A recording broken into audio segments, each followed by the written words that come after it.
Independent thoughts, independent life. This is Chad Benson. Now, the Kurds are fighting for their land, just so you understand. And as somebody wrote in a very, very powerful article today, they didn't help us in the Second World War. They didn't help us with Normandy, as an example. They mentioned names of different battles. They were there, but they're there to help us with their land, and that's a different thing. In addition to that, we have spent tremendous amounts of money on helping the Kurds in terms of ammunition, in terms of weapons, in terms of money, in terms of pay. With all of that being said, we like the Kurds. What? What do you mean they didn't help us win World War II in Normandy? You said that? Oh, I read an article. From where? Somewhere. It was a great article. Really? I looked. I'm looking for it still. If you guys find it, I'd like to read it. No, they didn't help us. But in today's world, they help us with ISIS. 11,000 people. Well, Rand Paul in 2015 say if they help us, if they shed blood for us side by side with us, damn skippy, they deserve their own country. We should help them get it. Now you're walking over 50 people. That's what it took, right? Like the movie 300. 50 people. That's all it took. This is going to hurt Trump. This is going to hurt Trump. Last night I had a soccer game, and it was, and I turn on my radio, and there's a host on he's uber conservative and loves Trump. Trump loves him. And his callers were calling, as was he, condemning Trump because of this. This hurts him in ways I don't think people understand. And if I'm the Democrats, I'm focusing on this right now. Let the impeachment stuff be quiet, right? Even though I know that that's what, that right there is all that the media wants to talk about. I'd be focusing on this. I'd be all over this. It's not the first time. We abandoned the Kurds in the first Gulf War. We've done it again. We have. They're going to go elsewhere, right? They're going to look elsewhere for help. I was, you know what? I'm sitting there thinking to myself, what are we doing? And the whole thought process, the reality is, it's no, like if the Kurds don't watch ISIS, then the Turks are going to do it. So we're good. We're good. Really? That's your thought process? Look, and this is something I think people need to understand. You can love Trump, and there's plenty of people out there who are just, they love Trump. It's to the point where it's like uncomfortable. You can't have a conversation with them. And just like there's people out there who hate Trump to the point where you can't have a conversation with them at all. Right? So it goes both ways. But the average person, you could say, I don't think this was the right move. And remember this, kids. The President of the United States is in danger of losing the mandate of heaven. Just pointing that out. I didn't say that. Pat Robertson did. And a lot of these Kurds that fought side by side with us are Christians. This to me is a mess. It is an absolute mess. This is one of the worst decisions that I've seen one of our leaders make. I can't remember when. It was procedurally sloppy, morally reprehensible, and strategically dumb.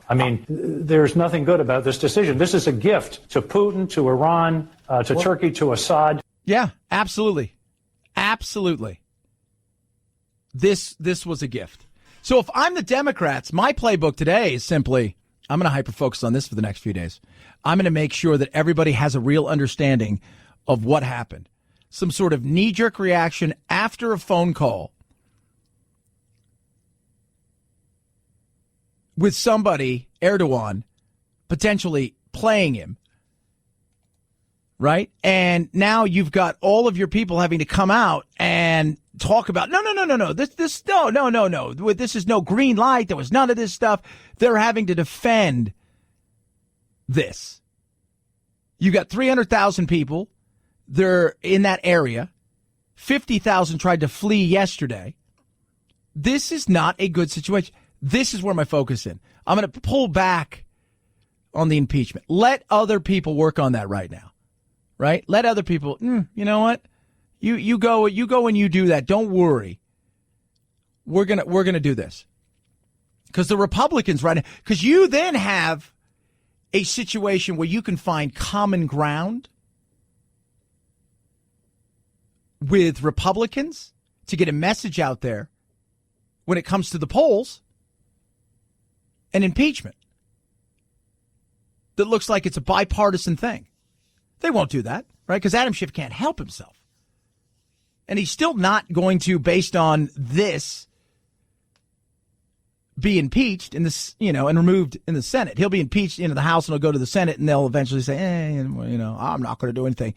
But understand that you've got a prime opportunity here to make some noise, that Republicans will also be making noise with you, that will be uncomfortable, that will just piss him off even more.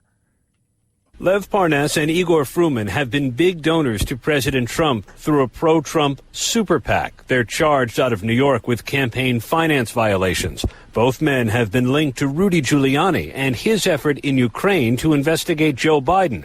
And the two Russian-born men are also believed to be important witnesses in the House impeachment inquiry. Yeah, so you got two people associated with Giuliani arrested. This is one of those things where you sit back and you're like, okay. Trying to draw the dots together. Remember, and this is this is part of the reason that Schiff is so bad at trying to sell any of this stuff, because he's drooling over these things. Prosecutors, and that's for all intents and purposes what they're doing, is they're putting together a case against the president. You've got to draw certain lines to make sure it's like, color by numbers, or, you ever do those things where you got a paper and they say, okay, put a dot here, put a dot here, put a dot here, and then you connect the dot scenario. You got to make it simple so that picture is like, oh. But when somebody's so partisan, right, they're willing to do just about anything because they want you to see something that may not even be there. And so you connect the dots and you do it in a way, because when you pass it over, you want to look at the Republicans and say, look, there's two ways you can go with this. You could be party first, or you can be principled and look at the Constitution and know inside your heart that this is wrong and he's overstepped. Take away all of the other stuff. The problem is you can't take away all the other stuff, because you guys have been so partisan. You've been so political. You've been just as bad as you say he is. You guys have been just as bad in so many ways. And I'm not talking about the average Democrat or the average Republican that's serving out there in D.C. I'm talking about the ones with the microphones 24/7 in front of them. I'm talking about, who they are. The Nadlers, the Schiffs, the Pelosi's, the Maxine Waters, and anybody who's willing to get up there and condemn and damn him on a 24/7 basis nonstop. And remember, impeachment is all political. That's all this is politics. Do you have the right person selling it? But there's other ways you can do it. And he's so mad at Fox. Oh, my God, these polls. People only want to believe the polls when it goes in their favor, right? When it's not in their favor, Quinnipiac could come out with a poll tomorrow, and he's hammered them and he's hammered everybody else. They could come out with a poll tomorrow and say, 72% of Americans don't think he should be impeached. And you know what? It'd be like, that's the greatest poll in the world. Those people are the best. They're the only ones telling the truth. Oh, okay. Mad at Fox. You should fire this person. You should fire that person. He's running out of people, right? So he's got it's weird. Fox is so weird because you have the morning show, which is although yesterday they came out and criticized him for this entire thing too. But then you've got that chunk of time where it's just like news and, the Brett Bears and and all of them that he goes after on a 24/7, every time they say anything. And then he's got the Hannitys of the world that, are in love with him, and Laura and Tucker, although Tucker anymore seems to just focus on, homelessness in California and stuff like that. He's finding it tougher. He's down to Breitbart and a few other places. He is. But his base isn't shrinking, right? There's a basic group of people that is there, that They're right there, and they're not going anywhere. When things got really good and the economy was growing and it was booming and everybody felt like even the left couldn't deny it, it didn't grow anymore. It kind of stayed right there. But when things got really bad and it felt like everything's closing in on him and Russia, now this, the base isn't shrinking. So he's got that. 323-538-2423 at Chad Benson Show is your Twitter. You can tweet at us.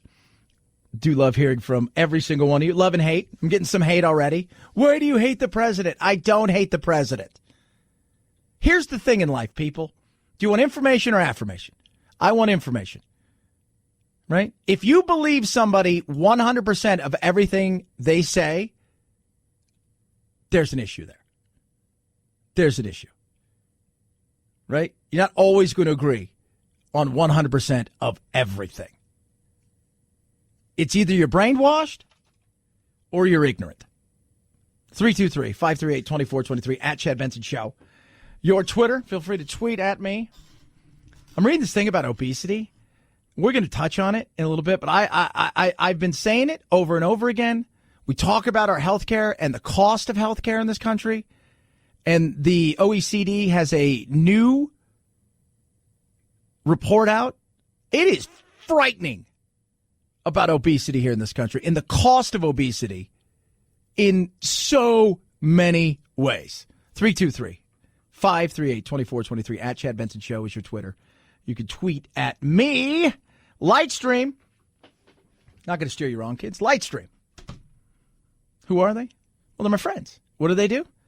Loans. The best credit card consolidation loans around. How about this? You're paying probably 19%. That's the average interest rate in credit cards nowadays. They're offering rates from the low as 5.95% APR with auto pay. What's that mean to you? You're going to save thousands in interest. You can get loans from $5,000 to $100,000. No fees, no transaction fees, prepayment penalties, application fees, origination fees, none of that stuff. You can get the money in some cases as early as the same day you apply. And here's the other thing. You can apply right from your phone, which is awesome. And let's say you pay it back quick. There's no prepayment penalties. I mean, it's a win-win. They take care of you. And just for being my listener, are you ready for this? You get a special interest rate discount. It's simple. It's easy. Go to lightstream.com/Benson. That's lightstream.com/Benson. Subject to credit approval. Rate includes 0.50% auto pay discount. Terms and conditions apply. Offer subject to change without notice. Visit lightstream.com/Benson for more information. Chad Benson Show.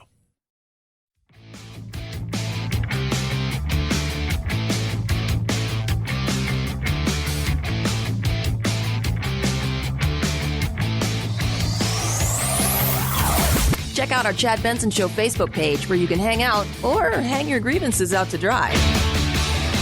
This is Chad Benson. Reports are now coming in of people having no cell service. That was a concern going into the big power outages. Cell towers need power to operate, and for a while they can run off of backup batteries or generators, but eventually those begin to fade away, and it appears that may be happening in some areas where folks are unable to make cell phone calls. Oh, my God. Can you imagine? Like, this is what The Walking Dead's going to look like, right? Like, The Walking Dead, this is the mirror, right? These are people wandering around. You know what? They're not zombies. They don't have cell service. That's all they are. So nobody's got cell service. Just walking around aimlessly. I don't know what to do anymore. What do I can't, there's no what am I going to do? I can't tweet. You have 3 followers. I can't tweet. The world needs to hear my tweet. How am I going to watch Hulu and Netflix? What am I going to do? Yes. PG&E, I read an article last night, an actual real article.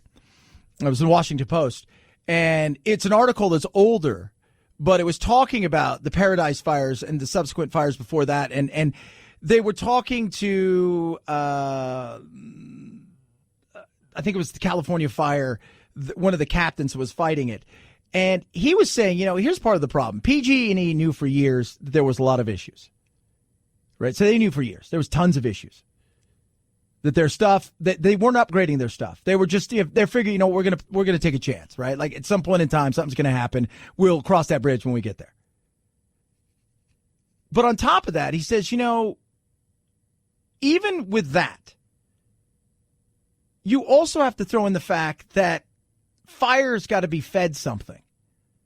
And that was all of the brush and all of the stuff that was overgrown.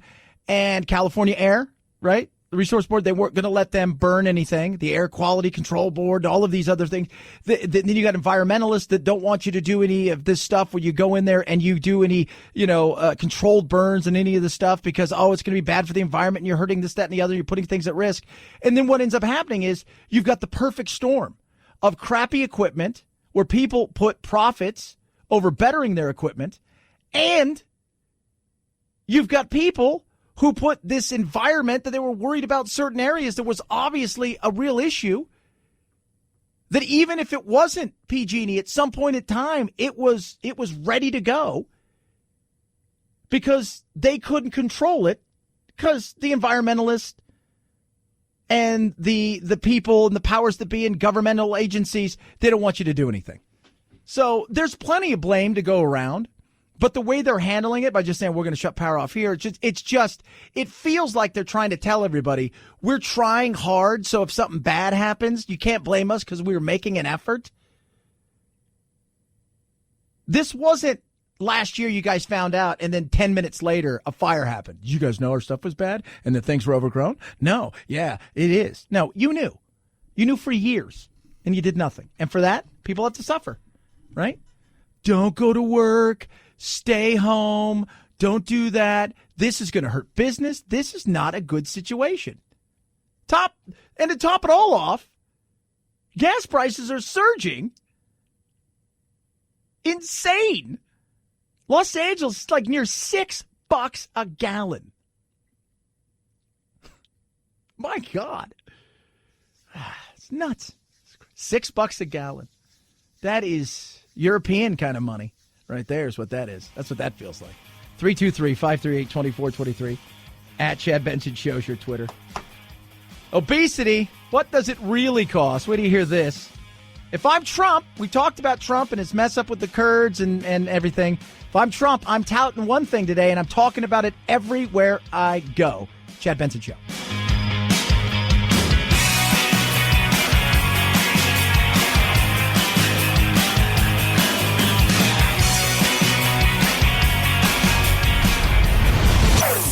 Chad Benson Show.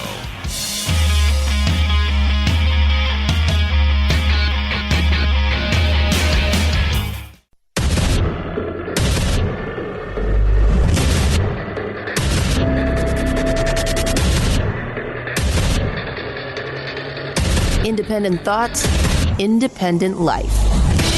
This is Chad Benson. Turkey claims to have struck 181 targets in Syria. The Kurds reporting at least 2 deaths and multiple civilian casualties. Senator Lindsey Graham, a staunch ally of the president who disagrees with the troop withdrawal, says he's come up with a bipartisan agreement on severe sanctions against Turkey. Those sanctions would prohibit U.S. military sales to Turkey and target the country's leadership. Yeah, we'll see how that goes. We'll see what bite that has in it. Because remember, Trump came out and he said, if you do this, it's going to be a huge mistake and I will destroy you financially. And now he's kind of walked that back and he's like, we'll see, if there's a humanitarian problem, this, that, and the other. Even Bibi Netanyahu was condemning these things today. And I think to myself, this is on you. This one's on you. Chad, are you saying you don't like again, with that? I get enough of that. Somebody just texted in a little earlier. What's the alternative? Stay there forever? We're going to stay there forever. What part don't people understand? Do you think we're going to pull all of our troops out of the Middle East? It's never happening. It's not. Now, can we remove ourselves from certain situations and the amount of numbers that we have? Afghanistan, Iraq, and some of these other places? Yes. Yes. This was 50 people. That's all it took to stop Erdogan from doing anything. Because he knew if he did something and he killed those people, there would be hell to pay. He knew it. We need to kick him out of NATO. Oh, wait, hold on a second. What do you think we have bases too? Bases all over. Big time. And that was one of the things they said. Look, here's the thing, right? Like, we got to be careful because we still have a lot of other soldiers who are on the ground elsewhere. And now we may put them in harm's way, especially if this ISIS, what some people are saying. No, I'm not 100% sure that it's going to, all 10,000 are going to head back out to the battlefield. But don't tell me that all 10,000 have had a change of heart, minus the 3 or 4 that they're fighting over, who are the ringleaders that they want to try either in the UK or here. So this is ugly. This is absolutely an ugly situation, and it is self-inflicted. Now, if I'm Trump, between all of the baloney that's going on out there, right? You're fighting the battle of impeachment. Subpoenas are flying. Giuliani's got 2 of his, people that are in his sphere or circle that were arrested today. A couple of Russians. They look like Russians too. What did they have a look? Yeah, they probably were arrested in tracksuits. Chad. So they had that Caesar haircut. So they were arrested, right? So you've got all this stuff happening, and then you've got a lot of blowback from right and left. Not just, the left is coming at you with impeachment. But now you've got it kind of coming at you from both sides when it comes to this, because you want to check stuff off when it comes to, I promised the people to do this. One thing I'd be doing if I was him is I'd be out talking about immigration. This is acting Homeland Security Secretary Kevin McAleenan talking about what's going on at the border. Remember where we were about 8 weeks ago, 12 weeks ago, 3 months ago? Oh my God, it's concentration camps. So, remember all of that stuff and the amount of people and this, it's just insane where we've gone to. And one reason why I'm sure the Democrats want no part to talk about something like this. We're making tremendous progress on all fronts. We had 144,000 people cross that border in May. The president asked me to act to end catch and release and to greatly enhance the building of the wall on that southwest border, and we're executing on all 3 of those. The number one change has been the partnerships we've been able to establish with Mexico, Guatemala, Honduras, and El Salvador to stop the human smuggling, to interdict people on this flow towards our border who are being enticed by some of the most violent criminals in the region. And we've been able to drop those numbers 65%. That is, I would be out there just touting that everywhere. Have you seen the numbers? Have you seen? I've got friends who are border agents. People have listened to the show for a long time. When I first started, when I was doing my show for Palm Springs, the little dog and pony show, and they would listen to me, and we had this great signal, and they would listen, and I'd get, this, you got to see what Obama told us we can and can't do, the things and all of these things. And they're saying, you know what, you may hate him, you may have a disdain for him, but it's working. The rhetoric, the getting Mexico to do certain things, the tough talk, and then try and enforce the things that we're doing, they get it now. There's an understanding. Doesn't mean there's not going to be a surge, because we know there are certain times of year there's a surge, and the last, 3 months, the heat has been ridiculous. But even compared to last year at this time, it is working, and I'd be out touting it, because that was, in the end, besides bringing home the troops, fighting endless wars, which I am not about. I want the endless wars. I don't want to fight endless wars. I don't. But we need to understand our place and understand, too, that we're also dealing with China, who wants, look, the world's going to go one of 2 ways. Gordon Chang said it yesterday. It's either going to go the way of China or the way of the United States. And China's willing to get into things that may make us have to make decisions that we may not want to do, but for the betterment of everybody, we may have to do. But in saying all of that stuff, put all that stuff aside, his biggest thing is the wall. I'm going to fix immigration. I'm going to reduce immigration. I'm going to do everything I can to slow down illegal immigration into this country. You should be out touting, because you're not hearing the Democrats talk about this, because they don't want to. Because they don't want to know that what he has said and the things he's tried to implement and some of the things he actually has implemented actually is having a change at the border. And really, I think the most important fact was the families coming from Central America. We've been able to reduce families for over 80% crossing illegally on our southern border. So that's been a dramatic success from our international partnerships, from the policies we put in place on the border to ensure that those that don't have an asylum claim are swiftly repatriated. That's huge. This number right here is amazing. How many kids in custody?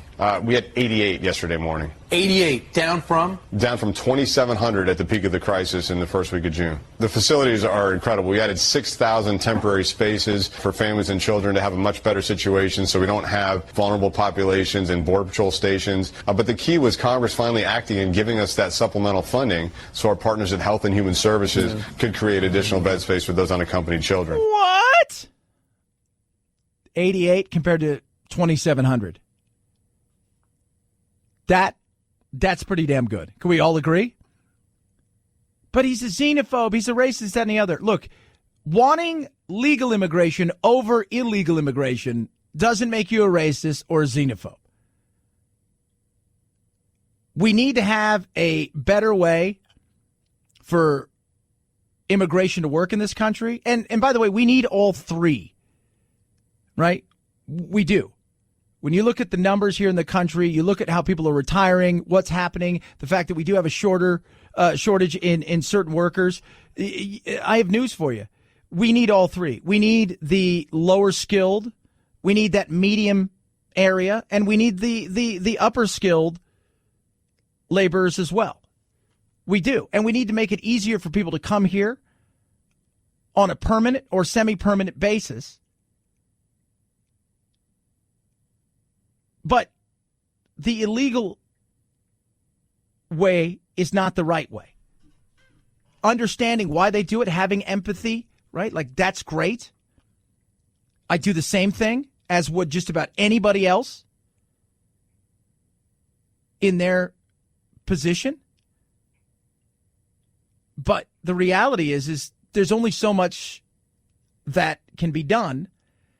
And he's faced it and took it on.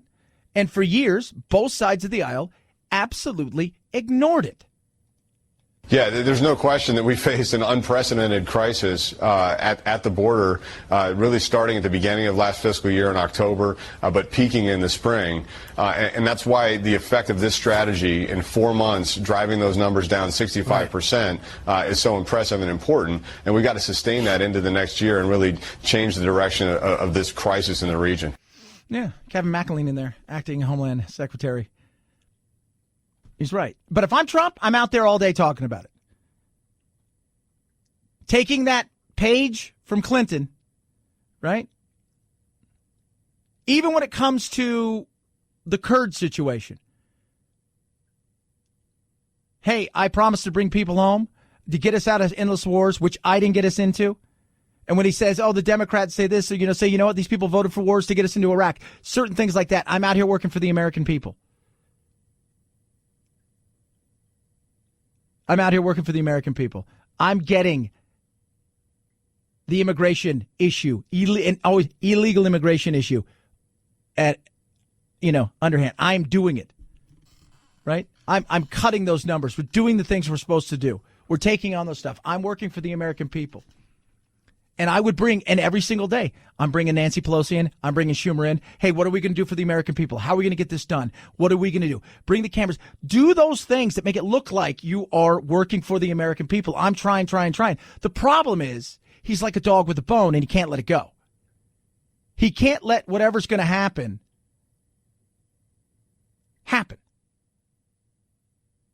He can't. You're pretty much knowing what the outcome isn't even calling him down, Do it. Show everybody what's going on. Hey, we're going to work on infrastructure. We're trying to get some stuff passed. Just because this thing's going on doesn't mean I can't work for the American people. I don't know if he'll do that. I don't think he will, because I think he's going to tweet all day, and I think he's going to fight, and I think he's going to get in front of the cameras, and that's what the media wants. Make it so the media doesn't want to. They're like, make it so it's dull, boring. Fool them when they think you're going to zigzag.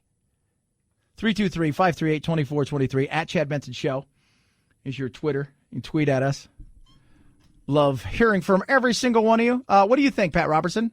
The President of the United States is in danger of losing the mandate of heaven. It's a good name for a band, don't you think, producer Phil? Mandate of Heaven? I love it. I love it. Solid. It's a mandate of heaven, baby.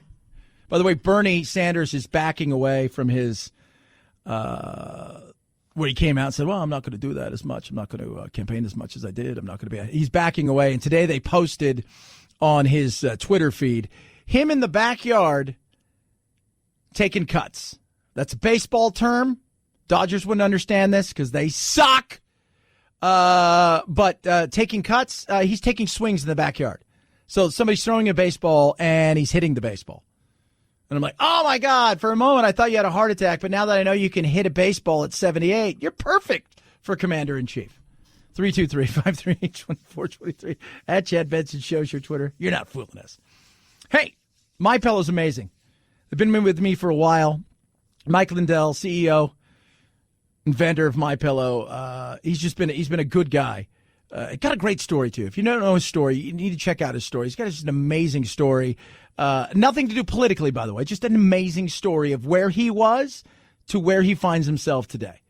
And he's a loyal guy, and he's been loyal to the show. And he says, what can we do for the listeners? And I said, how about some cool things like, they love the 2-for-1. He goes, all right, we'll do that. And we'll still keep those huge discounts that are out there. And so I'm telling you guys right now, little things that can help. It's just sleep is so vitally important. So go to MyPillow.com right now. Click on the new radio listener special. Includes massive discounts on mattress toppers, bed sheets, and so much more. You name it. And, of course, the MyPillows. And for a limited time, they brought back the 2-for-1. Buy one MyPillow, get a second one absolutely free. Okay? It is incredible. Just use the promo code Benson. All MyPillow products come with a 60-day money-back guarantee, a 10-year warranty. Go to MyPillow.com. Click on the new radio listener tab. Enter the promo code Benson for deep discounts on everything, including the 2-for-1 offer that's going on right now. MyPillow.com, promo code Benson, or call 800-944-4975 or MyPillow.com, promo code Benson. Chad Benson Show.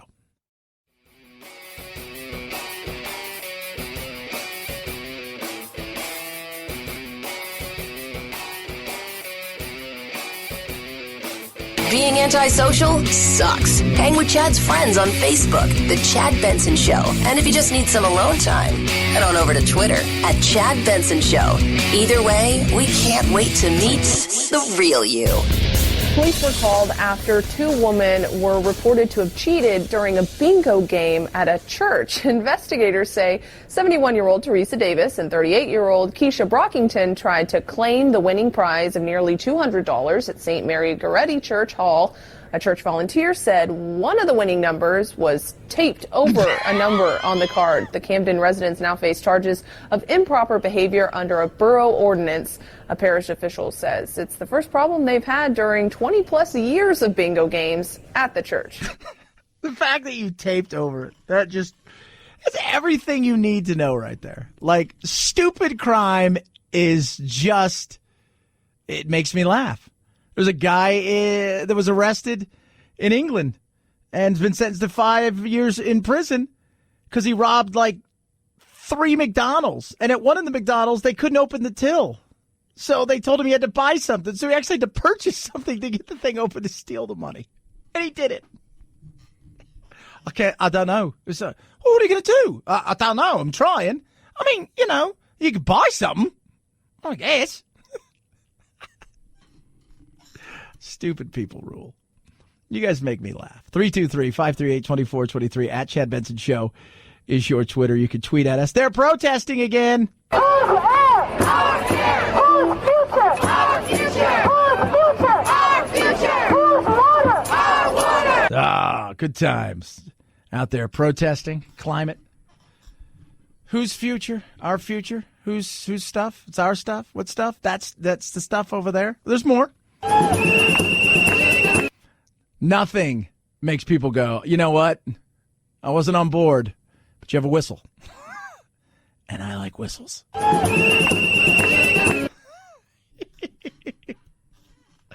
Oh, my Lord. 323-538-2423 at Chad Benson Show. I just like the fact that somebody tried to cheat at bingo. They tried to tape, like, their mastermind plan was, we're going to tape the number over another number that won't even look like the other numbers. This is the master. We've come up with this. I'm pretty sure it's as foolproof as it ever gets. And then you're sitting in jail, and other people are in there. Somebody over there's drunk, and somebody over there started a fight. And this was over here for this, and you're in there because you tried to cheat at bingo for $200. Don't you wish the police would show up and they go, what happened? Well, they tried to cheat at bingo. And then they showed you the thing. And instead of arresting them, they just turn and just taser them. And then they've learned their lesson. They got tasered. That's all that we needed to do. And then when they're laying there, like, don't do that again. 323-538-2423 at Chad Benson Show. It's your Twitter. Feel free to tweet at me. You can Instagram me as well, also at Chad Benson Show. And check out their Facebook that the kids are talking about today. I'm kidding. I don't think there's anybody under the age of 25 on there. The Facebook page is the Chad Benson Show. 323-538-2423 at Chad Benson Show.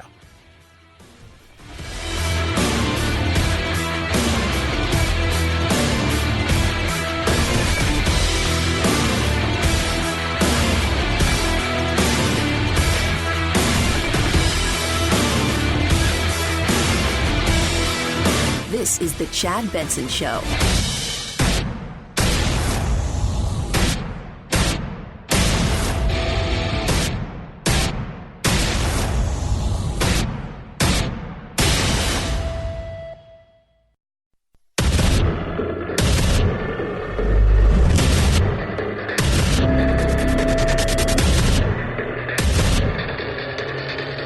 Independent thoughts, independent life. This is Chad Benson.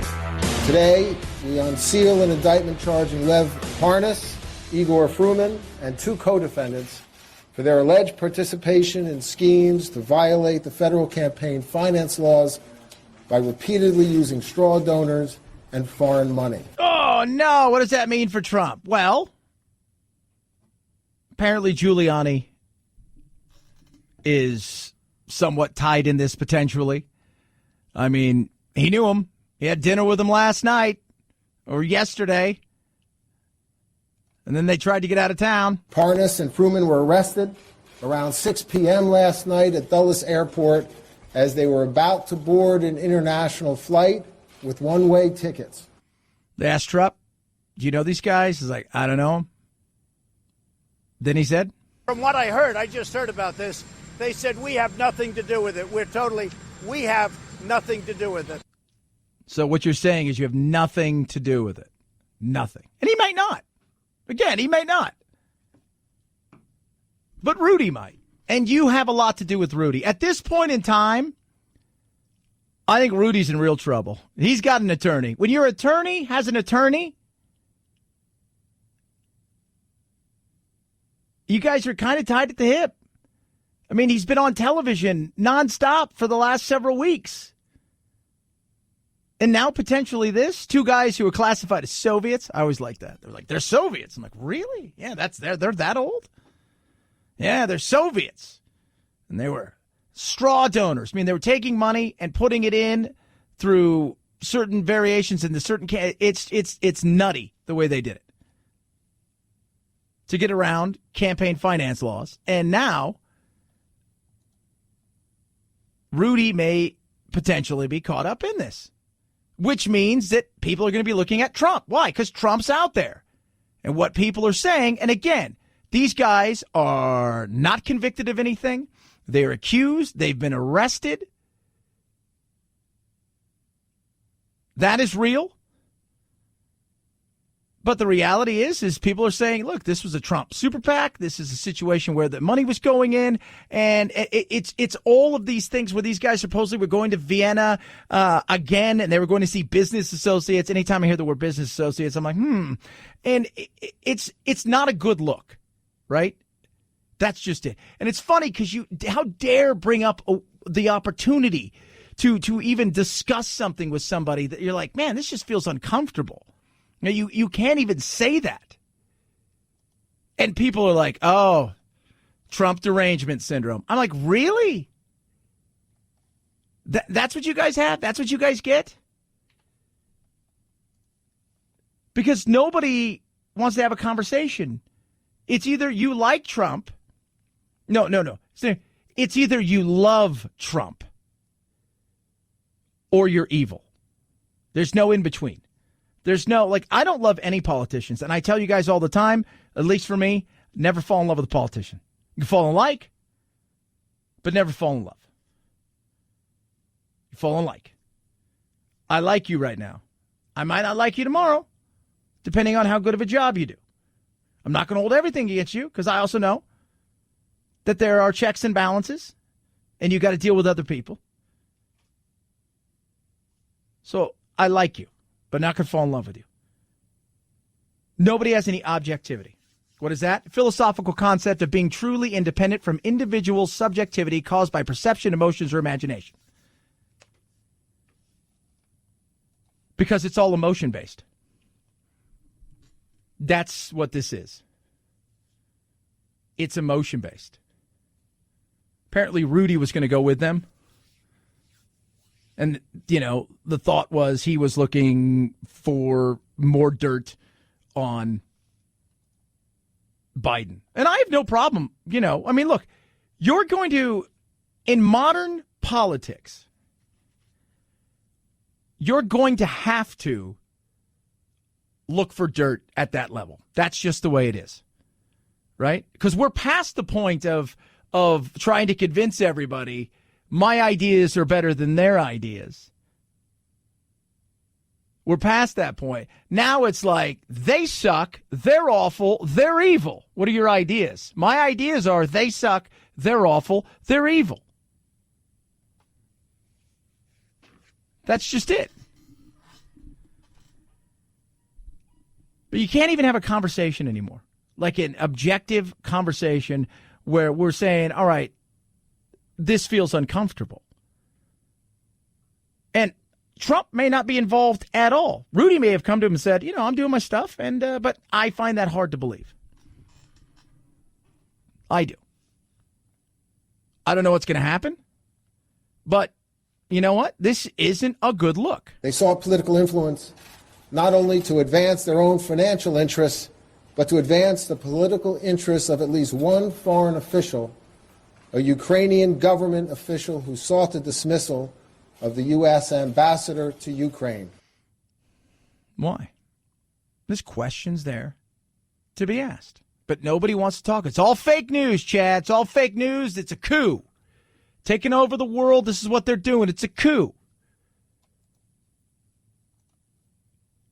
Can you not ask a question anymore? Are we so paralyzed by our partisanship that even broaching of subject of this feels uncomfortable, that we're so blinded by it that we're like, well, no, this is it. Nope, this is it right here. This is it, Chad. You've now crossed the line because you now have Trump derangement syndrome. And I'm fine with that. It's okay. I ask a question. I felt like this feels uncomfortable, smells a little funny. And I don't know what's happened to Rudy Giuliani. I could not tell you for the life of me. He used to be, what they used to call him? America's mayor? Is that what they used to call him? I think so. After 9/11 and getting everybody through that and doing what he did and really just being the face of New York and coming back and strength and the things that he did. And then somewhere along the line, something's gone on. And now you're like, wow. But they are connected because he is a confidant, the attorney of the president. He is out there all the time. Well, up until recently, he has been, and it's nonstop. I talked to a guy a little while ago who is a huge Trump fan. He's like, I can't stand Giuliani, and if this thing goes south, I can guarantee you it's him that is the biggest problem. He needs to shut up and go away. He goes, but it's too late. It's fair to ask a question. That's all. 323-538-2423 at Chad Benson Show is your Twitter. You can tweet at us. Trump was talking out there today about what's going on in Syria, because we need to ask some questions. The military's asking questions. Other people around the world are asking questions. And I think it's a fair thing to ask, like, what the hell happened? We walked away. This thing's becoming ugly. And you're like, eh. You have the choice of bringing in the military and defeating everybody again, or you have the choice of financially doing some very strong things to Turkey so that they take it a little bit easy on really competition that is, I don't think it's being fairly treated in many ways, okay? We have a very good relationship with Kurds. I have no idea what that even means. What does that mean? Competition because we have a good relationship with Kurds.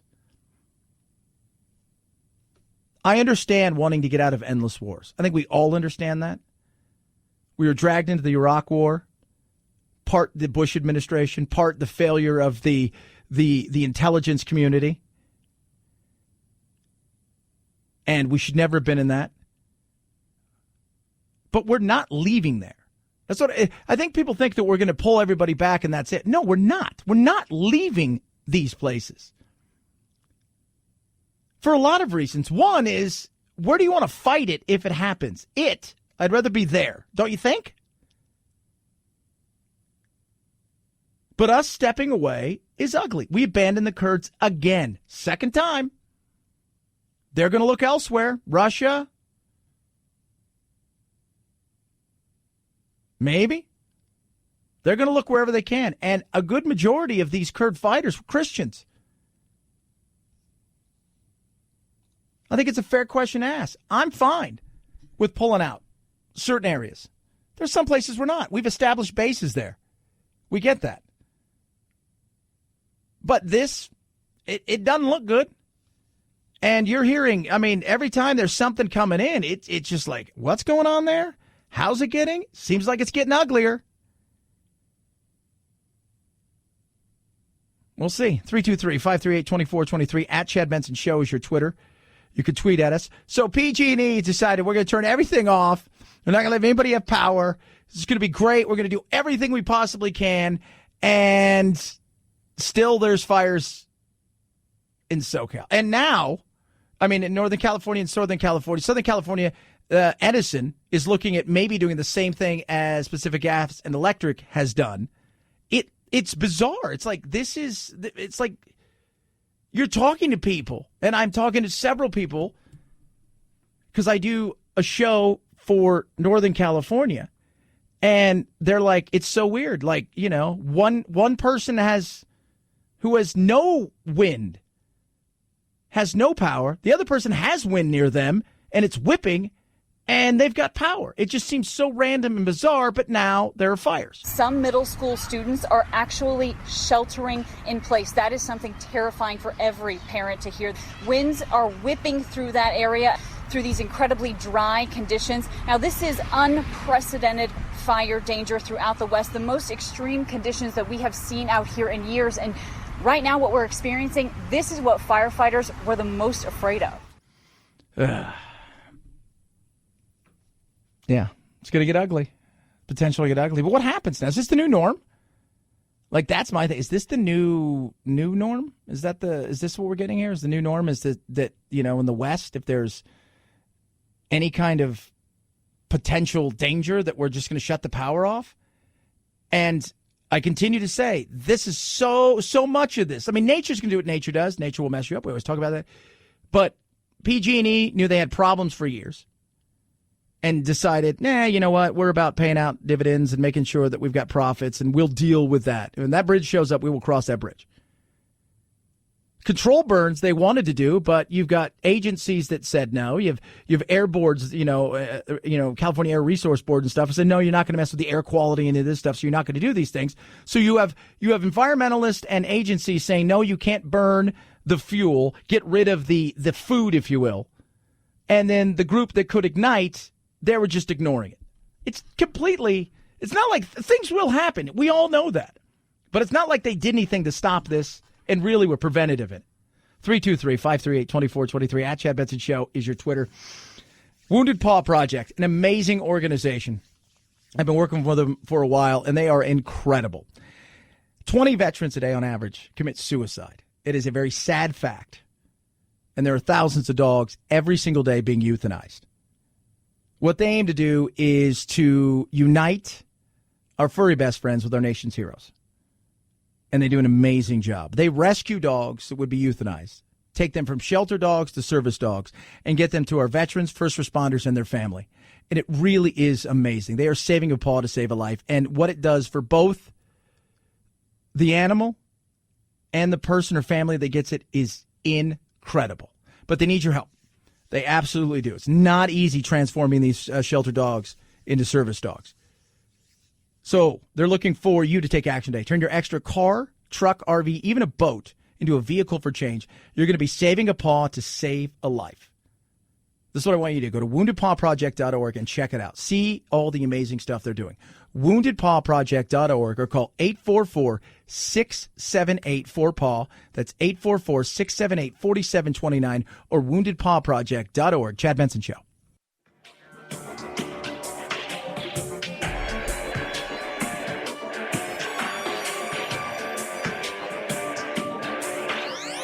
Warning, no snowflake zone. Uninformed opinions are in danger of melting. The Chad Benson Show. Reese's Peanut Butter Cups lap the field when it comes to the favorite Halloween treat for Americans. In a new Monmouth poll, 36% of respondents chose Reese's Cups compared to 18% for runner-up Snickers and 11% for M&M's. Always controversial candy corn was the favorite among 6% of respondents. That's equal to Hershey bars and slightly more popular than Skittles. When it comes to Halloween itself, just 8% or 1 in 10 Americans say it's their favorite holiday, but 37% say it's one of their favorites. I love Halloween. I'm super excited. We're going to have a lot of fun this week. We're going to do a little Halloween party. Reese's is the best. I absolutely love it. We were talking today, actually, about like what's your favorite. Like Reese's Peanut Butter Cups they blow everybody away. It was fake news. It's fake news, Chad. It's fake news. Everybody knows it's fake news. That poll's not even real. Who did that poll? It's my own. Last night I had a Reese's Peanut Butter Cup. Played soccer. Late. Got finished. Was kind of hungry. Got a little snack. And one of them was like, I'm going to have a peanut butter cup. Just one. Oh, delicious. And now that time of the year, they got the pumpkins. Oh, something about the pumpkins tastes better. 323-538-2423. At Chad Benson shows your Twitter. So how dare I question the deity of Trump? That is hilarious. So many people are texting in about what a horrible human being I am. It's awesome. At Chad Benson Show. Your red rocket sounds like it's showing. Don't get too excited. Just more diehard Democrat BS. I'm sure you love. Not everything is baloney. Right? Not everything is. And that's just it. That's my... I think to myself, what are you... Like, is everything like a lie? Is everything a lie? Are we at the point now where no matter what anybody says, depending on what side of the aisle you're on, it's all a lie? So if somebody says, there it is, we've got this, it's this, there you go. Democrats, there's absolutely nothing here. There was no quid pro quo. There was none of that stuff. None of it. People on the left are going to be like, it's all a lie. It's been covered up. They got to Adam Schiff, blah, blah, blah, blah. Right? And on the other side, it's the same thing. If we say, look, here's this, people over here are saying this, and people on the other side, it's a coup. It's all deep state. It's a lie. I'm like, wow, we're that far gone? That's sad. Andrew Morantz is going to join us. He's going to talk about some of those false narratives and the BS that's on the internet, including those trolls. Who are they? How did they get to that point where they're making money off being trolls? Chad Benson Show.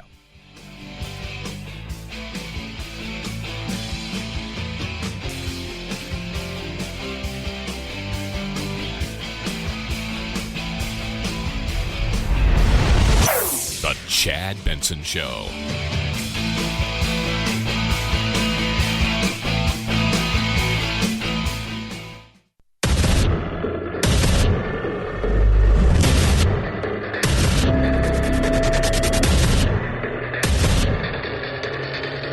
Independent thoughts, independent life. This is Chad Benson. You listen to my show. I like information on affirmation. I'm about facts over feelings, and I like people that are interesting. This book I got, and I was like, told my producer, we got to get this guy on, and he did it. His name's Andrew Morantz. He is a staff writer at The New Yorker, and his book's called Antisocial, Online Extremists, Techno-Utopians, and the Hijacking of the American Conversation. And I've got through a portion of this. I haven't got through all of it, and I also watched your TED Talk, Andrew, and I have to say, this whole thing is fascinating. It is scary. It is bizarre. What made you want to do this? I agree with all of those. The one I would add is that it's also kind of darkly funny and even pathetic sometimes. When I first got into it, I was trying to figure out the way that the internet was warping our brains, was warping our society and our politics. And I didn't really know what I would find, but I knew that the style of reporting I want to do is really fly-on-the-wall, observational, long-term, in-depth reporting. I didn't want to just read a bunch of think tank position papers and sort of spit out my own opinion. I think a lot of people have opinions. I wanted to really see it up close and firsthand. So I went to a lot of people when there were really kind of dark, scary talking points, false disinformation or, bigoted propaganda. I went to the people who were propelling those ideas into our informational ecosystem and said, hey, can I sit in your living room and watch you do this? And some of them said yes, to my surprise. And so, I would go to California and sit with a guy as he got a hashtag to trend, saying that Hillary Clinton had Parkinson's even though she didn't, or, sit in D.C. and watch a kind of just, troll who was improvising by the seat of his pants as he got invited to be a White House press correspondent. Stuff that if we had a perfectly functional informational system, these things would not be happening, and yet I was watching them again and again happen with my own eyes. And really, by getting into the texture and detail and comedy of it, I feel like we can start to understand it. Let's talk about the guy in California, because that is just, that whole thing is crazy, because this is not some weird fat guy living in the basement trolling people. This is a pretty, seem to be well-together, smart kind of guy who is just, I look and I think to myself, who has the time and the want to do things like this? But obviously this guy did. Yeah, well, he's a lawyer. He's a married guy. He was very smart. He's not, as you say, he's not just, throwing stuff out there to see what sticks. He's actually an expert mastermind propagandist. The reason he has enough time to do it is because, unfortunately, he makes a good living doing it, selling things on the internet, both selling, attention and getting ad revenue, and also, building up an audience and selling them snake oil, herbal supplements. But the reason that he's so interested in doing it, it's half just sort of opportunism and fame and money making, but the other half, there is an ideology behind it, and each case is different. Some people are pure opportunism, some people are pure ideology. This guy who I spent a bunch of time with and got to know well enough to sort of be able to diagnose which blend his case was, he's kind of half and half. He has ideas, and some of his ideas are frankly really retrograde. He sort of wants, to reinscribe traditional gender roles. He wants to, have extreme draconian immigration policies. These are things that neither the Democratic nor Republican Party were at all interested in signing on to when this guy got started on his propaganda campaigns. And so he used the power vacuum of social media to push those ideas into the mainstream conversation. So he said, all right, if Republican candidates and, Fox News hosts are not talking about this, I'm going to make them talk about it, essentially. And he just sort of figured out how to do it because he was smart and resourceful, and because social media throws up almost no barriers to anyone doing anything they want if they can gather an audience and build some momentum. He just sort of up and did it. And, not to be too glib about it, but he kind of memed Donald Trump into office. I think without the cast of characters in my book, you really wouldn't have Trump. Yeah, it's fascinating. We're talking to Andrew Morantz, who's a staff writer at The New Yorker. His new book's called Antisocial, Online Extremists, Techno-Utopians, and the Hijacking of the American Conversation. And it's very interesting when you go through this and you read a lot of these things in there, because I often wonder, because you were there, you were, as you say, like literally embedded with some of these people's, how much of is really they've drank their own Kool-Aid, and how much of it is, this is just something kind of fun to do? Because I always feel like, I know some trolls that are out there, and I know that they're more interested in the reaction. They don't believe 90% of what it is, and I often wonder how real is it for some of these. Yeah, I think it's really case by case, and I think unless you put in the time, it's impossible to know which is which. I think some people are just trying to get a rise out of everyone, and they're just saying, oh, I love Hitler because that is going to shock the normies and, trigger the snowflakes and whatever. Other people are saying, I love Hitler because they really love Hitler, and they want to, get rid of Jews. So it makes it very, very hard to know the difference, and if you just sort of discount everything and say it's all a joke, or if you go the other way and say every joke should be taken literally, you're going to get played. And so I think the first step is, I didn't want to spend 3 years hanging out with these people. I just felt that was necessary to actually get to the bottom of who they were and what they were actually thinking, because it's different every time, and there's no one-size-fits-all solution. And you being a Jew, did you find that weird that you're hanging out with people that are anti-Semites, and there you are? Did they put one and one together at any time? Because you were joking at one time, that you lied about how to you get a salad, right? You said, when you were saying you're eating a bagel and lox, and it's just an odd situation where you're talking to these people. It was really odd and absurd, and sometimes funny, sometimes scary. Some of it is just pure hypocrisy and the sort of man behind the curtain. Richard Spencer, who, makes a big noise about being a kind of, quasi neo-Nazi, and hating the Jewish media elite. He spends all day on the phone with Jewish reporters, so some of it is just hypocrisy. But in other situations, I would be sort of tracking down some sort of Nazi kingpin to try to interview. There was one guy who had a podcast called The Daily Shoah, which is a pun on The Daily Show, but Shoah means Holocaust. So he was like pretty hardcore Nazi. And again, you could say that's just a joke, that's just a troll. And in a certain sense it is, but when you actually listen to the show, he really, really seems to mean it. I tracked him down for months, and I talked to his family, and, a lot of his family had disowned him.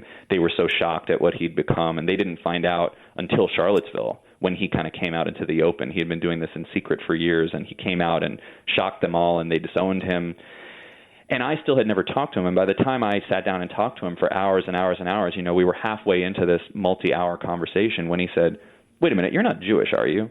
And I was like, yeah, man, your Judar must be broken. They kind of pride themselves on having really good Judar. And, he was shocked. He was kind of stumbling and flustered. But, we got through it. I didn't like him. I didn't come out the other side saying, you know what, that guy's not so bad after all. I do think it's really bad to be an anti-Semite. But it wasn't the cartoon. It wasn't just that he was fire-breathing and shouting hate slogans. He had reasons for thinking what he thought, and I at no point wanted to excuse him for coming down where he came down, but I did want to understand, and it took a lot of time, but I did understand it. Talking to Andrew Marantz, he's staff writer at The New Yorker's new book, Antisocial Online Extremists, Techno-Utopias, and the Hijacking of the American Conversation.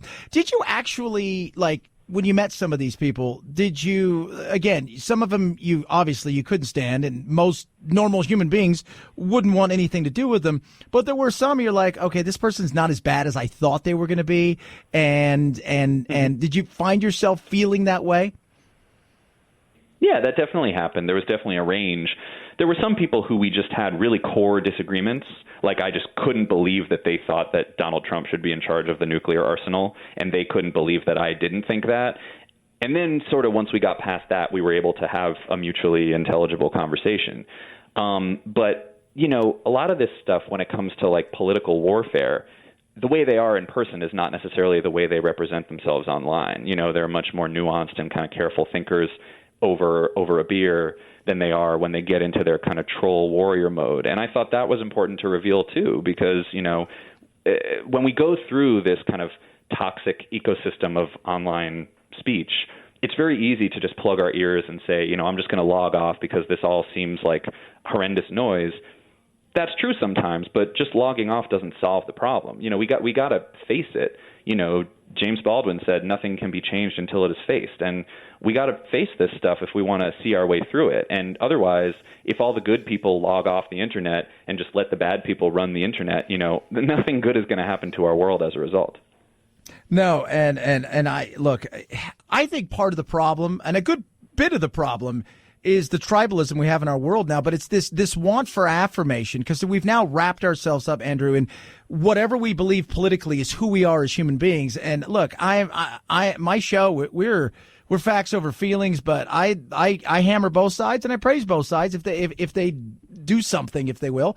But I don't choose people based on their political beliefs. But we've gotten to that point now where it's easy to spread propaganda because people are only spreading what they already want to believe. And that, to me, is scary, that we've lost this want to actually have independent thinking and open-mindedness to seek information. We just want affirmation. Right. And, it is a nice aspiration to try to be, facts over feelings in most cases. But the fact is, feelings run the internet, and that's on all sides. That's not a partisan thing. That's the way these algorithms were designed, was to promote things that cause immediate spikes in arousal and emotion. And by arousal, I don't just mean sexual arousal, but fear, disgust, contempt. These are things that make the internet move, and it's not just one platform, it's all the social platforms. So we can think that stuff is not warping our brain, but it is. And that's, no matter what your persuasion is, no matter what your prior convictions are. And so the way to combat that is to understand it and to try to remove yourself from it by having some knowledge of it and some self-knowledge. And, I think you can peel back the curtain a little bit. I think you can see how these things work. It doesn't get you all the way out of it because addictive stuff is still addictive stuff, but you can start to see it for what it is. And that's why I really felt like it was important to unmask these people. Not that they're good or bad. That part is easy. But specifically how they do what they do, how they convince people of things that aren't true, how they get your emotions revved up even despite yourself. Once you start seeing the patterns, you can kind of inoculate yourself against it. But you got to look at it square in the face and not just run away from it because it's kind of pathetic and depraved. What do you want people to get out of the book? I think if you really spend time with the seeing how these people live their lives, and it's not all just terror and fright from beginning to end. It's actually kind of funny sometimes. It's actually kind of weird and interesting sometimes. Their advantage, and by they I mean just people who are trying to really tear us apart and tear down our democracy, their advantage is that they know us better than we know them. They know how we think. They know how the normal media works. They know how newspapers work. They know how history textbooks work because they have been one of us and they have been red-pilled and sort of gone to the other side. So, but we don't know how their side thinks. And so their playbook is kind of out in the open for us to read if we want to. And I've kind of tried to assemble a narrative, a real sort of vivid picture of how these people operate.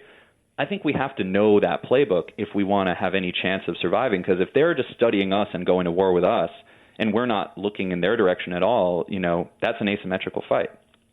Absolutely. Book is great. I'm most of the way through with it. It is an amazing read. You can check it out on the TED Talk, too. I saw there was a great TED Talk. A great book right there. It is done by Andrew Marantz. He is a New York Times staff writer, the New York staff writer, and his book is called Antisocial, Online Extremists, Techno-Utopians, and the Hijacking of the American Conversation. I appreciate you coming on today and taking time with us. Thank you so much. I appreciate it. Thank you. At Chad Benson Show, Twitter, ChadBenson. I will say the book is great. The TED Talk is great. And he's right. And it's both sides.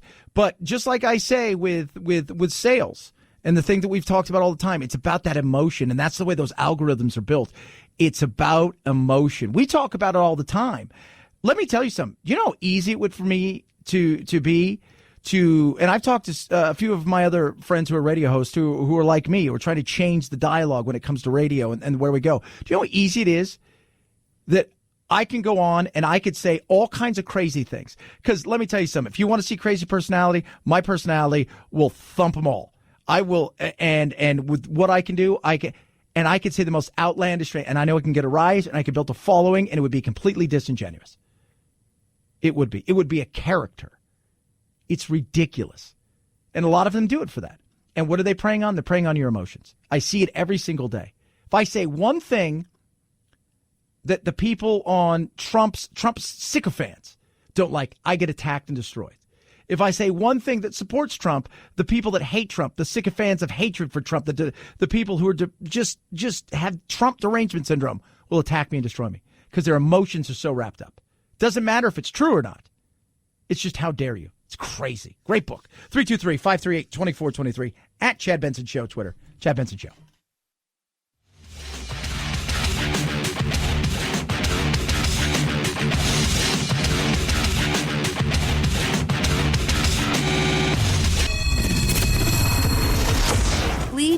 this. Mueller, arrest me. Chad will trade you 2 perjury charges for 1 collusion and throw in a reduced charge of obstruction for free. Yeah, I'd do that. For just listening to The Chad Benson Show. The President of the United States is in danger of losing the mandate of heaven. By the way, Pat Robertson is pissed about leaving the Kurds. Because understand that a good portion of what is in that area are Christians. So they are members of the Syriac Orthodox Church, Apostolic Church of Armenia, and there's so many. They're all coming out. And there's, by the way, it's not just Pat Robertson. There's a lot of other evangelicals who've come out and have condemned this. They're saying anywhere between 40 and 60,000 people have already fled. And earlier, producer Anthony's like, have you seen the pictures and stuff? I'm like, dude, I don't want to see it. I don't want to see it. I don't want to see it. And we'll see what the president's going to do. I believe he did say if he did anything, Erdogan did anything, that he was going to come down hard with sanctions. And I know Lindsey Graham is out there going to throw some sanctions on. By the way, did you hear? You guys probably haven't heard. But Lindsey Graham was duped by 2 guys who are kind of like crank anchors or whatever, that show. They prank called him for like 17 minutes, and he said all kinds of stuff. It's like, oh, my God. And I was listening to him like, they don't even sound like they're really part of the Turkish defense. They don't, like the Minister of Defense. They don't even sound close. This is crazy. 323-538-2423 at Chad Benson Show is your Twitter. Tweet your love, tweet your hate. I'm getting a little bit of both today, and I'm okay with that. It means I'm doing my job. If I'm pissing you off, maybe I'm touching something there that, the nerve that you didn't like, it's okay, and vice versa, right? Maybe you're liking some of the stuff, and this is what we should be doing, having a conversation, a dialogue. Raycons, amazing. And my earbuds are awesome. They are. How about this? The newest model they have, 6 hours of playtime, seamless Bluetooth pairing, more bass, compact design, and gives you a nice noise isolating fit. They are incredible. Celebrities love them. Snoop Dogg, Cardi B, you name it, they all are obsessed with them. Because Ray J, when he put these together, he took them right to them. People who understand music, and he wanted them to hear. These are amazing. They are absolutely incredible. So there's no wires, earbuds. They're like a quarter of the price what you pay for anything else. Plus, you're going to save 15%. So get ready for it. This is what I want you to do. Go to buyraycon.com/Chad. Save yourself 15%. Get the best earbuds around. Raycon earbuds are absolutely amazing. Buyraycon.com/Chad. Buyraycon.com/Chad. At Chad Benson Show, Twitter, ChadBenson. It's the Chad Benson Show.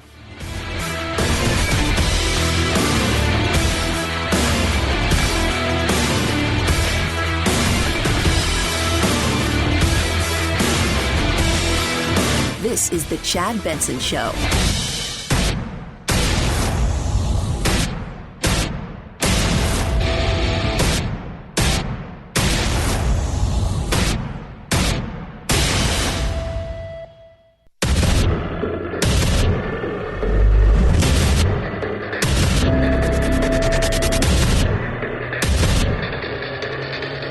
Independent thoughts, independent life.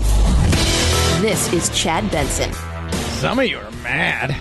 I dare ask a question of the deity that is Trump. You got to admit, right?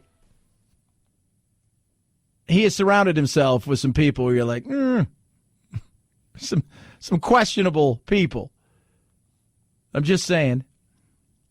Even somebody who's super pro-Trump, who's been yelling at me for the last hour, said, yeah, okay, I'll give you that. I'll give you that. Oh, 323-538-2423 at Chad Benson Show is your Twitter. You can tweet at me. Of course, the big news of the day has to do with not so much Trump, but kind of Trump, one of the mouthpieces of Trump, who's been out there nonstop for God knows how long, Rudy Giuliani and a couple people that were in a little bit of trouble. Rudy Giuliani's 2 Soviet-born Florida-based associates. Do you see what I said right there? Soviet-born. I just find that hilarious. Soviet-born, not Russian.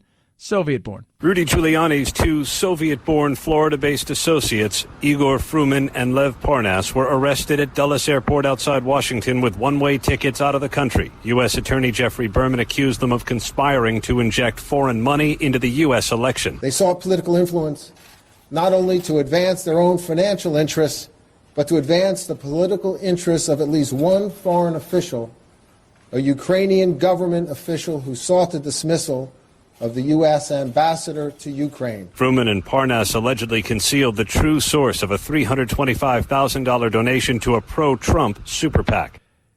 It doesn't look good. And I'm not even saying for Trump here, guys. All right? The people you surround yourself with. You are the sum. What do they say? You are essentially, the collective average of the 5 people you surround yourself with, who you spend a lot of time with. Trump here has got a problem, and it's Rudy Giuliani. Trump may know nothing of this stuff. I'm not saying he does. And people are like, why don't you talk about... Look, I talk all the time about Adam Schiff and how he's just we call him Dip Schiff on the show. We do, for a reason. Because I don't trust that guy for anything. He could literally have the smoking gun on Trump or Rudy Giuliani or the kids or Mike Pence, and I wouldn't care because I don't trust that guy for anything.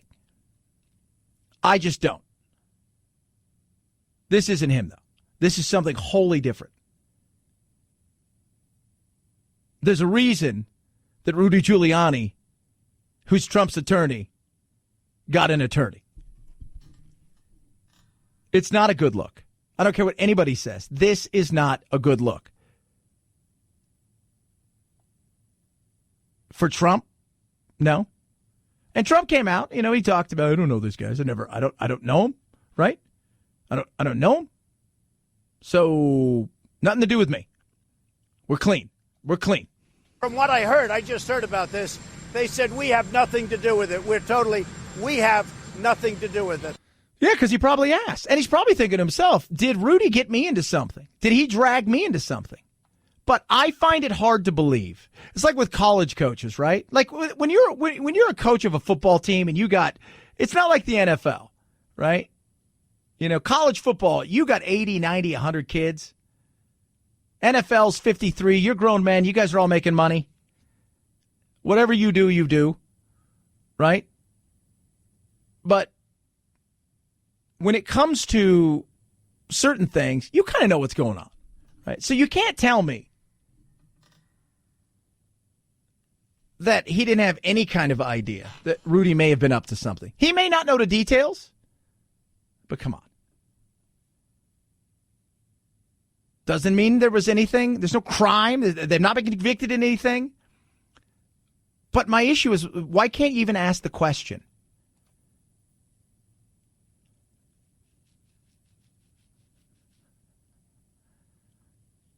Why? I love this. Here we go. Somebody wrote me from the media is nuts.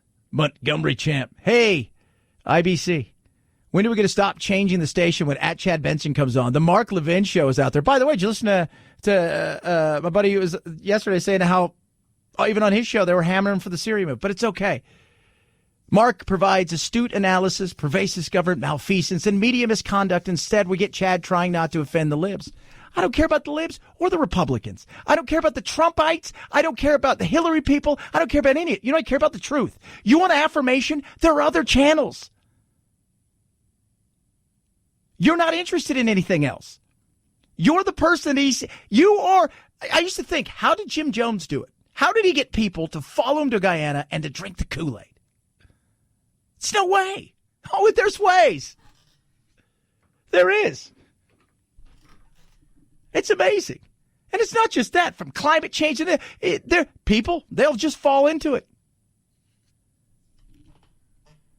Today I talked about immigration. If I'm Trump, I'm talking about immigration. Why? The numbers are down big. I'm out there saying I'm working for the people. I don't got time for this. I got lawyers and people handling all that stuff. I'm out there working for the people. I am out there busting my butt for the people. I'm working for the people. Look at immigration numbers. Look at what's going on. Look at how we're kicking butt. Look at what we're doing there. The economy's still red hot. I'm trying to get Pelosi and them to come in here and sit in there, and I would just, let's get an infrastructure deal done. Let's get people doing things. Let's put stuff back to work. Let's do it. Let's start rolling stuff out that's amazing. Let's get this prescription drug thing done. Let's get these things done. Let's tackle these things head on. I'm working for the people. I'm working for the people. That's what he should be doing. And I know the media is not going to let him rest. Why? Because it's the big story. They like it. They love it. It's business, baby. Business is booming. Business is booming. But it's fair to ask the question. So many people out there want affirmation. Tell me I'm great. Tell me I'm amazing. Tell me my beliefs are perfect. Tell me there's nothing wrong with me. He's infallible. She's infallible. This person's awesome. There's nothing wrong here. There's nothing wrong there. Everything I believe is real. It's 110%. I just want you to affirm my belief. Other shows. Other shows. Deep state, all the stuff. Other shows. It ain't us. It is. Somebody else wrote in and said, why are you talking about breasts, barbecue, and beer? That's what you should be talking about. I don't drink beer, but I'm all good with the other ones. Talk a little football. Woo!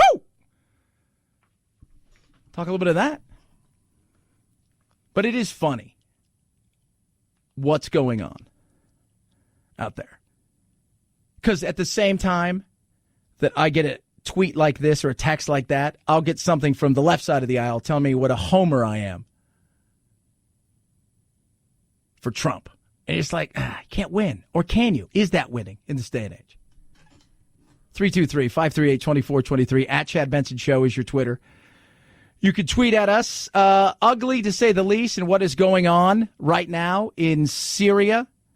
It is getting uglier and uglier. The Turkish president defiant, warning Europe that if it calls this an invasion, he'll open his borders and send 3.6 million refugees their way. Already tens of thousands are on the move. We met Najat Suleiman and her family. She says they fled after seeing civilians and children targeted in the strikes. She asked us, why did the Americans flee? Her 11-year-old son Mustafa lost his voice after hours of screaming in fear. With a strained voice, he tells us he was afraid for his life. Yeah. Now, depending on the reports, 40 to 60,000 have already fled. There was about 300,000 in and around this area. And the big question still that a lot of people are looking around and asking is, what's going on with ISIS? Because you've got this jail, you've got this area where there's supposed to be anywhere between 7 to 10,000. The Kurds are going to abandon it because they're not going to abandon it because they want to, because they have to go fight. Then what? The U.S. now moving a number of high-value ISIS detainees out of the country, including 2 of the so-called Beatles, who were responsible for the execution of more than 24 Western captives. Now local officials are warning that the fighting here means an increased risk of a mass ISIS breakout. That could be scary, right? Can we be honest about that? Like, that's scary. And I understand what Trump's trying to do. Not only is he trying to keep his promises, which I appreciate that 110%. I appreciate what he's done for the economy and on the border. I appreciate that. I like the fact that he has taken those things on. I may not agree with some of the tactics, but you know what? Again, nobody's fallible. Nobody's perfect. Right? Everybody's got critics, and everybody is a critic. I like those things. I like the fact that he wants to get us out of certain areas that we shouldn't be in any longer. We're really good, right? Like, we're really good at getting into things. We're awful at getting out of them. But there is a worry here that they regroup, they spread out, and then all of a sudden, a few years from now, we're faced with the fact that stuff has gone even further south, and we may have to go back in, because people do realize that we're never leaving the Middle East. We've got bases that have been there for a long time. They're not going anywhere. They're there for strategic purposes for a reason. But I think, again, another fair question. Was this the right move? I don't think it was. Not the only one who's criticized it. But I don't think it was. And I think we abandoned the Kurds. Wasn't the first time. First time wasn't Trump's fault. And I know that, they didn't help us with Normandy in World War II. But every time I hear that, I just think of Animal House. Remember Animal House? Was it over when the Germans bombed Pearl Harbor? No, it's not over now. This is the nightmare. This is a debacle. Civilians are going to get killed. Christians are going to get slaughtered. And they're going to turn. They may never trust us again, and they're going to turn to other people. And they did a lot of heavy lifting when they fought ISIS. 323-538-2423 at Chad Benson Show is your Twitter. Feel free to tweet at me. Your love, your hate. I'm good with both, kids. Let's have a normal conversation. Right? That's what I ask. Normal conversation. I'm trying. I don't want to give you information. I want to give you information, no affirmation. Let's have a normal conversation. We'll have our opinions. We don't need to start out with a blank you, because that's not a conversation. You're yelling. It's all you got to do. We've lost the art of conversation and debate in a real way. And part of it is because we get to be, essentially hidden in obscurity to throw things out there at people. 323-538-2423 at Chad Benson Show is your Twitter. You can tweet at us. AMAC, Association of Mature American Citizens. They're out there fighting for you.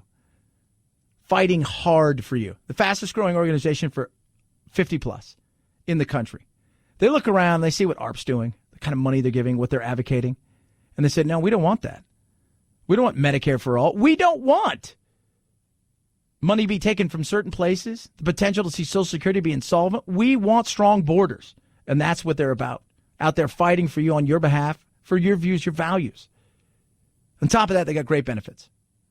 Retail, restaurant, hotel, travel discounts, and so much more. And right now you can join for absolutely free. Free. 1 year membership, absolutely free. Go to amac.us/Chad or call 888-355-1617. That's 888-355-1617. They're an amazing organization. You're going to get so many incredible things. And again, the causes that they're fighting for, the causes you hold dear, and they're fighting hard for you. amac.us/Chad. Chad Benson Show.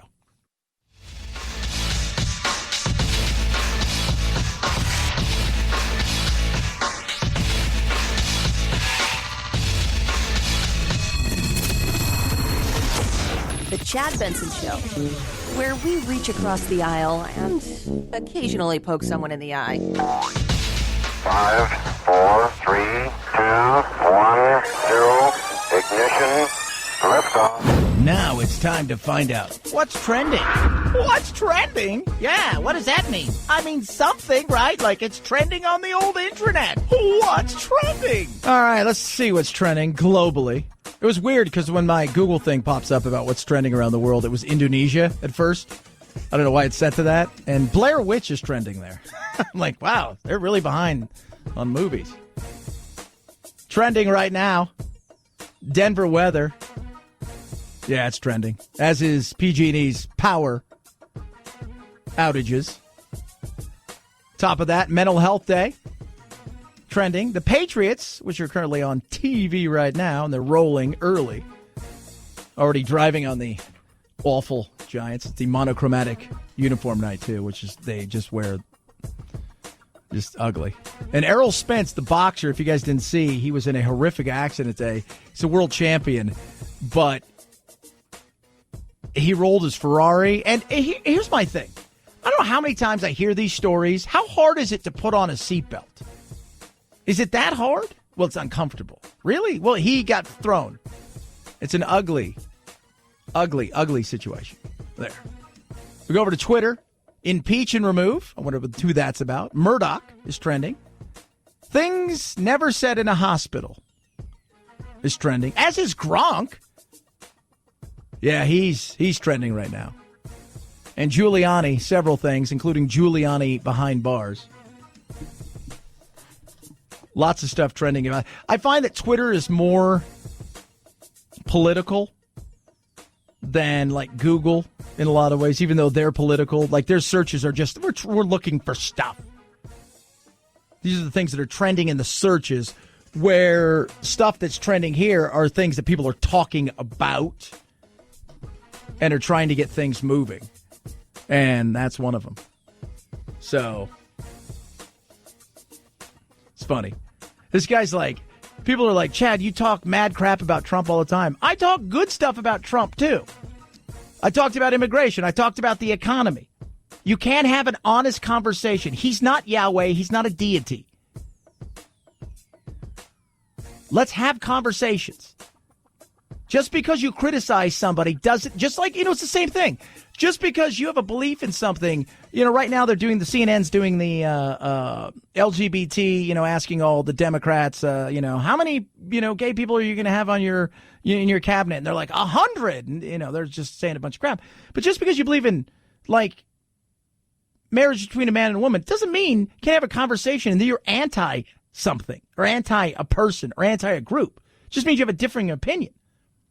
Right? I can look and say, I got some questions here. I do. There's nothing wrong with that. That's good. You should do that with every politician. 323-538-2423 at Chad Benson Show, Twitter, Chad Benson Show.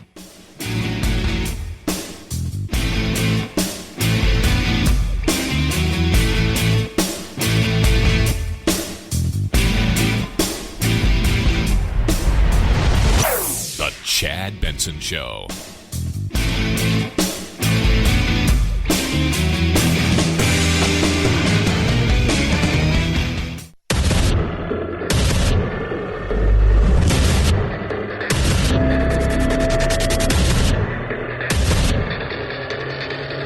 Independent thoughts, independent life. This is Chad Benson. Lev Parnas and Igor Fruman have been big donors to President Trump through a pro-Trump super PAC. They're charged out of New York with campaign finance violations. Both men have been linked to Rudy Giuliani and his effort in Ukraine to investigate Joe Biden. And the two Russian-born men are also believed to be important witnesses in the House impeachment inquiry. This is getting ugly fast for the president, and this thing right here is the kind of thing where people stand up and say, "Are you kidding me?" These two guys were arrested trying to leave out of New York with one-way tickets.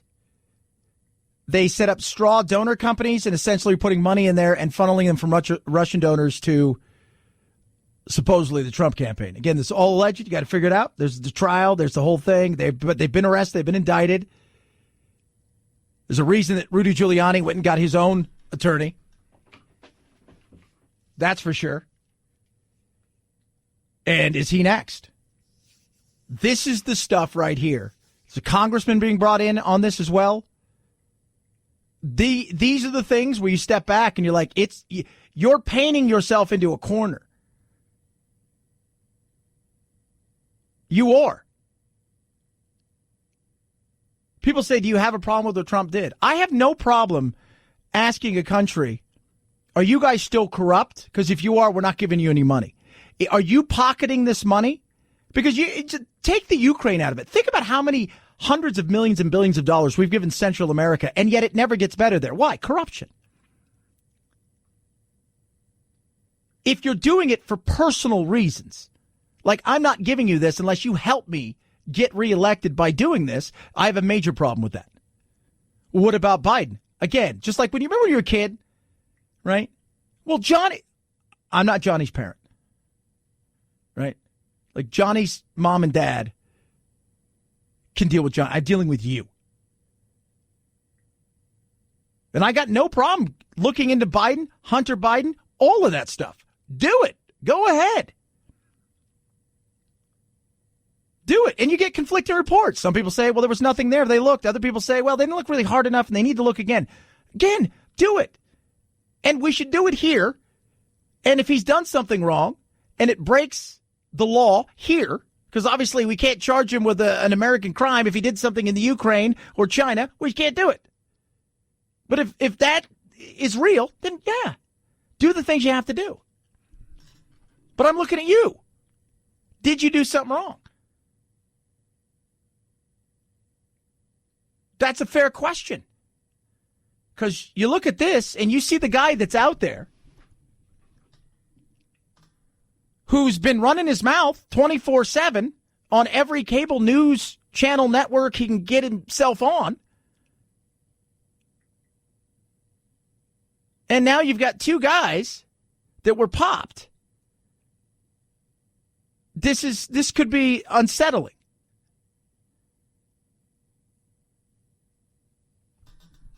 And then on top of that, you got the whole thing going on with the Kurds.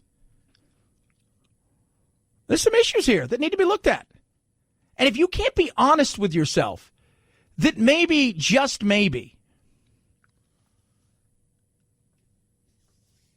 there may be something here that looks suspicious, then, you know, again, there's other shows that are perfect. Deep State, the whole 9 yards. There's plenty of people out there. I just want to know the truth. But when I see people dropping around you or getting in trouble, I think it's a fair question, especially when the person who has been very closely linked to you because he can't stay off TV and admits to all kinds of things, then takes it back, then admits again. There's a problem there. There is. And I know some people out there will never, ever, ever, ever be able to believe anything on either side of the aisle, right? Like, you know, the Mueller report came out. People on the left didn't believe it. They couldn't believe it. They could not believe it. It just had to be. And if there was some there, or here in some of this stuff, they won't believe that either. The people on the right. Some people just won't. But I think it's fair to ask some questions. And people hate that because people want affirmation because you wrap yourself up in this bizarre world of who I voted for is who I am. And that is not a good life to live. That is not a good life to live. Who you voted for is just one of the things you did. Right? You're a mother, you're a father, you're a doctor, you're a lawyer, you're a teacher, you're a librarian, you're a grandmother, a brother, a son, and a lot of other things. But that's the way people take it. And it's sad. It's sad. It's so sad. I get it every day. If I don't, it's very interesting because Twitter, which is usually the bane of a lot of people's existence, right? Because it's not real. None of it's real.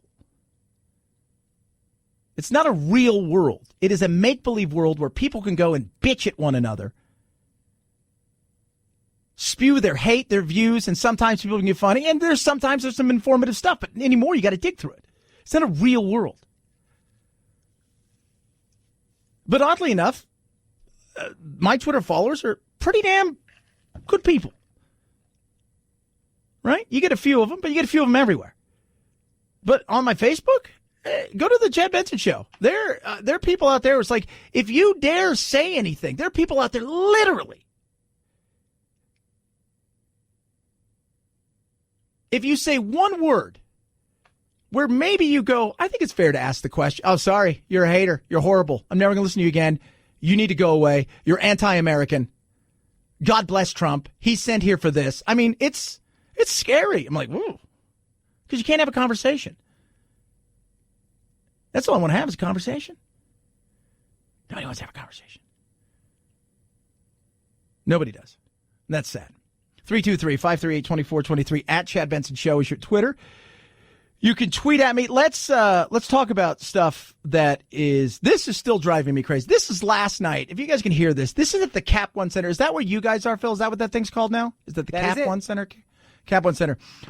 The night before Philadelphia basketball game, they were playing a Chinese team, and a couple was there with signs saying, promoting Hong Kong and the whole 9 yards, and they took their signs away and eventually took them and escorted them out of the building.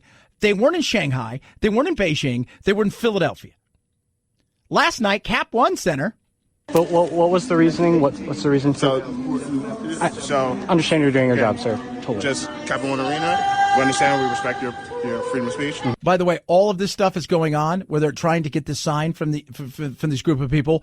You hear behind them the national anthem. Talk about a little irony. freedom of speech. We are just personally we don't have any stance on it, and so we're just asking no any signage related to that being in here tonight. And so, and under what was the? So I just explained it, and that's what it is. Under the sign standard, or and it's also outside of our side standard for the sign. So okay, I'm gonna have to take it. So they took the signs away from the guys. Here in America, they shut down people who are asking questions about people are asking questions about censorship, and they're shutting people down. Don't answer any questions. Don't say anything. Right? Apple, a little while ago, just bowed down once again.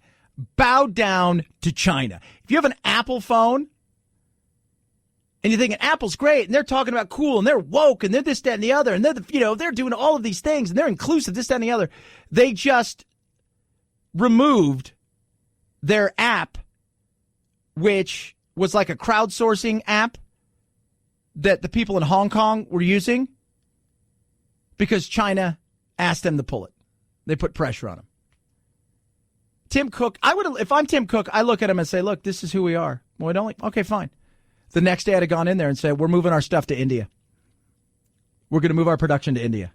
We'll move some of it back here. We'll move some of it to Vietnam or Thailand. We're moving our stuff away from here. We've had enough. We've had enough. Sorry. I'm done. But nope. Okay. It's amazing. It's amazing. Think about this for a second, right? The frustration that people feel a lot of times in this country.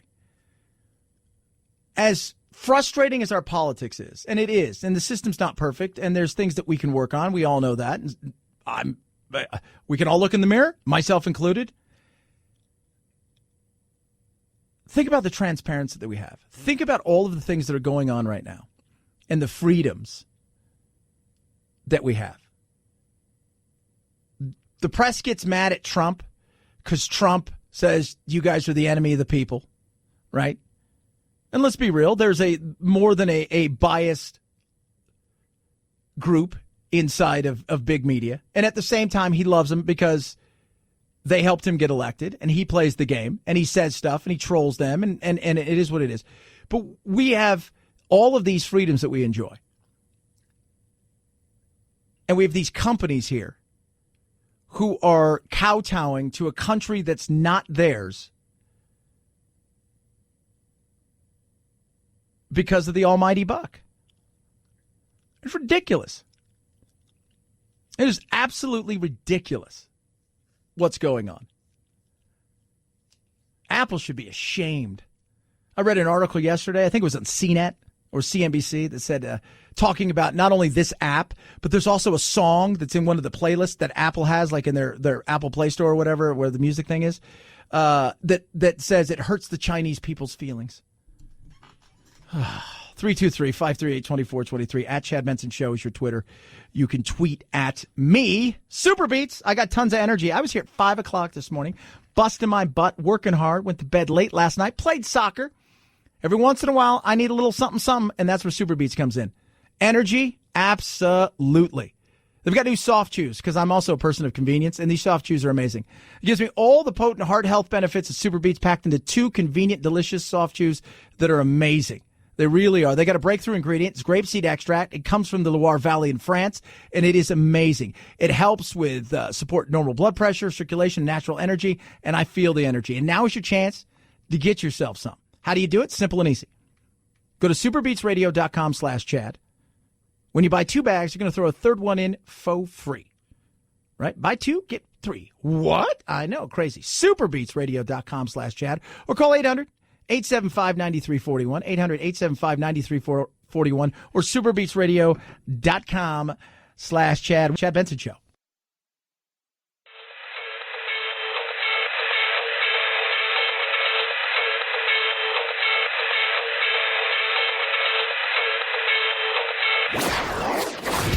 Don't let the Washington Beltway strangle you. This is where the exhausted majority comes to refuel, realign, and reevaluate. This is Chad Benson. Nobody's been more transparent than me. So you have a transcript. And in this case, you also have the president of Ukraine confirming that absolutely it was a perfect conversation. But the Democrats have committed crimes because they made up the conversation. I don't, at this point, know what to do anymore with any of this stuff. Every day it's something new. Every day it is a different situation. Every day somebody's saying something about something when it comes to, well, you did this. Well, I didn't really do that. Well, it says you did this and this is your voice, but it wasn't me. And then on the other side, you have people that have just been looking for, they've already got the sentence as far as Trump's concerned. He's guilty. Now we just need to find out what he's guilty of, and then we'll be good. I will say this, though. This whole thing with Rudy, it's not a good look. From what I heard, I just heard about this, they said we have nothing to do with it. We have nothing to do with it. Does he throw Rudy under the bus? Because if it is to be believed, and again, these people are not convicted of anything, right? They have only been indicted. There would be a trial and the whole 9 yards. God only knows what's going to happen. They could, disappear. But we don't know. And by that, I don't mean, like Clinton style. Yeah, Chad, you're so funny. It's a lot of drama. It is a lot of drama, right? And here's the thing I was trying to explain to somebody.